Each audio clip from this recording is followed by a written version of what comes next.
안녕하셨습니까? 원더풀 인생 후반전의 파파홍입니다. 여러분들은 아파트를 거래할 때, 상가 건물을 거래할 때, 혹은 전세나 월세를 들 때 계약서를 잘 살펴보십니까? 저는 기억을 되살려 보니까 그렇지 않았던 듯 싶습니다. 저뿐만 아니라 대부분이 표준 계약서니까 다를 게 뭐가 있겠어, 공인중개사가 어련히 알아서 했으려고 이런 생각에 쉽게 도장 찍고 계약을 하지 않았을까 싶습니다. 그래서 오늘은 계약서 특약사항에 문장 하나를 쓰지 않아 1억 3천만 원을 날린 50대 부부의 사연을 들어볼까 합니다. 누구에게나 일어날 수 있는 일이니까 오늘 영상 끝까지 함께 해주시기 바랍니다.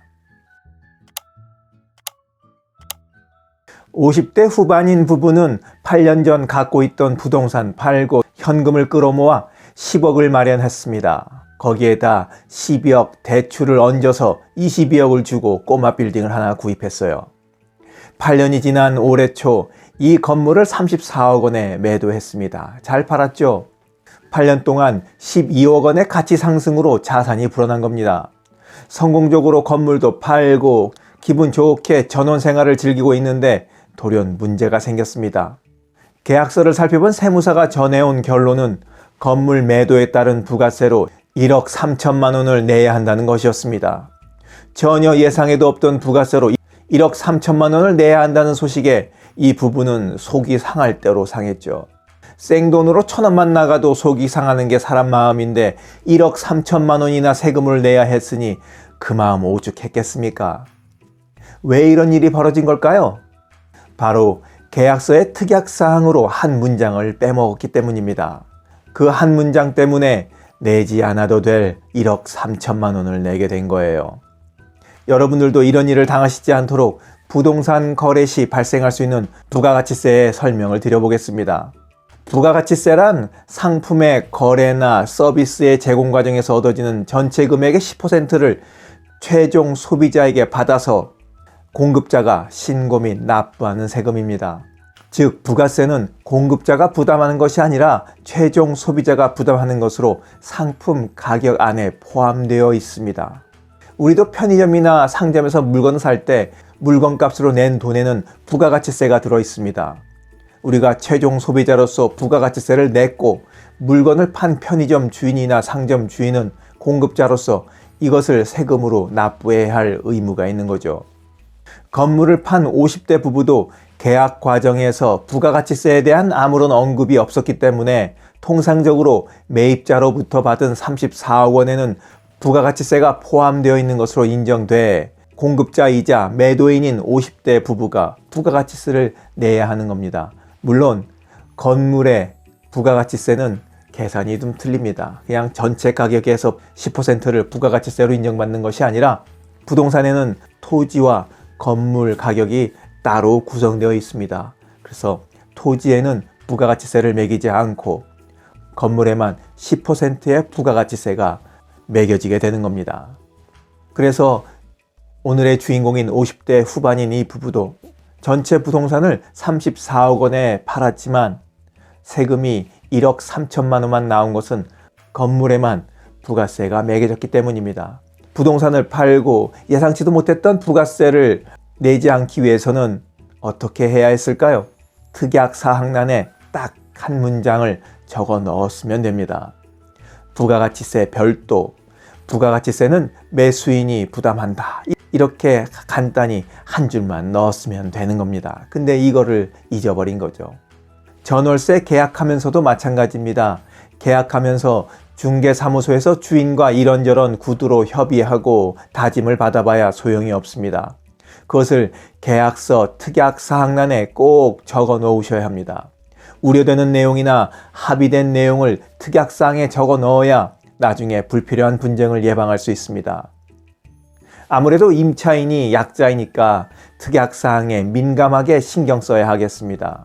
전월세를 얻을 때 임차인이 특약사항으로 넣어야 할 대표적인 6가지는 다음과 같습니다. 첫 번째, 전세자금 대출 특약사항입니다. 전세자금 대출 시 세입자의 자격은 충분한데 임대인이나 임차물에 대한 하자로 전세 대출이 안 되는 경우가 종종 발생합니다. 계약금을 이미 건넸고 특약사항이 없을 때 계약금을 돌려받지 못할 수 있습니다. 이런 상황을 예방하기 위해서 본 계약은 임차인의 전세자금 대출 실행을 전제로 하며 임대인 또는 임차 목적물의 하자로 인한 전세자금 대출 미승인 시 계약은 무효로 하며 임대인은 계약금을 즉시 반환한다. 이렇게 적어 놓으시면 됩니다. 두 번째로는 전세보증보험 특약사항입니다. 전세보증보험 가입에 대한 임대인의 협조와 임차물의 하자로 보험 가입이 거절될 경우 계약금 반환을 위한 특약사항입니다. 임대인은 임차인의 보증보험 가입을 위해 필요한 절차에 적극 협조하며 임대인 또는 임차 목적물의 하자로 인한 보증보험 가입 미승인 시 계약은 무효로 한다. 이때 임대인은 계약금, 중도금, 잔금 등 지급한 금원 전액을 즉시 반환한다. 세 번째는 등기상 권리 배경에 대한 특약사항입니다. 임대인이 사기성이 농후할 경우 계약금 받은 다음에 담보 설정을 딱 하는 경우가 있어서 이를 막기 위한 절차입니다. 임대인은 잔금 지급일 이길까지 담보권이나 전세권 등 새로운 권리를 발생시키지 않는다. 이렇게 특약사항에 적어 놓으시면 됩니다. 네 번째는 소유권 이전 등기에 대한 특약사항입니다. 이는 전세보증보험과 관련된 내용인데 전세보증보험이 심사 과정에 있는데 갑자기 소유자가 바뀌게 되면 이게 일이 좀 꼬이거든요. 이런 혼란을 방지하기 위한 특약사항입니다. 임대인은 잔금 지급일 또는 보증보험 가입 예정일 당일까지 소유권 이전 등기를 신청하지 않는다. 이렇게 적어 놓으면 됩니다. 다섯 번째는 체납 세금 방지를 위한 특약사항입니다. 임대인이 세금을 체납하고 있으면 갑자기 경매를 당할 수 있지 않습니까? 그런 것을 방지하기 위해서 세금 체납을 방지하고 또 그것을 알아보는데 협조를 구하는 특약사항입니다. 임대인은 국세나 지방세, 근저당권자의 이자 체납이 없음을 고지하며 임차인이 세금 체납 내역을 확인해 보는 것에 적극 협조한다. 만일 세금 체납이 확인되는 경우 잔금일 이전까지 체납액 전액을 상환하며 이를 어길 시에는 계약은 무효로 하고 지급한 계약금은 즉시 반환한다. 여섯 번째는 임차 기간 중 매매로 인한 피해 방지를 위한 특약사항입니다. 특약사항란에 이렇게 적어 놓으시면 됩니다. 임대인은 계약 기간 중 매매 또는 담보 제공을 하는 경우 임차인에게 통보하여 주기로 한다. 이 경우 임차인은 신규 임대인의 지위 승계를 거부하고 임대차 계약을 종료할 수 있다. 이렇게 적어 놓으시면 피해를 방지할 수 있습니다.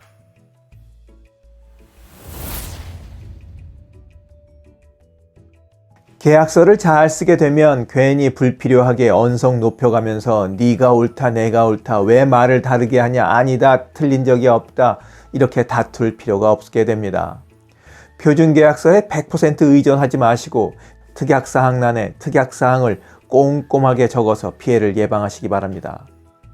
오늘은 부동산 거래 시 특약사항에 대해서 이야기해봤습니다. 원더풀 인생 후반전이었습니다. 감사합니다. 자랑질, 지적질, 아는 채, 있는 채 하는 사람들에게 지치셨죠? 상대방의 얘기 경청하고 익은 벼처럼 겸손한 사람들이 모인 곳이 있습니다. 바로 네이버 카페 실버들의 전성시대입니다. 너무 가깝지도 너무 멀지도 않은 친구가 필요하다면 네이버 카페 실버들의 전성시대로 오시면 됩니다. 아래 댓글란 맨 위에 초대글을 올려놓을 테니까 클릭하고 들어오시면 아주 간단하게 회원가입이 됩니다. 아참, 냉소적이고 비아냥거리고 자기주장 강하고 남 얘기에 이죽거리는 분은 죄송하지만 절대 사양합니다.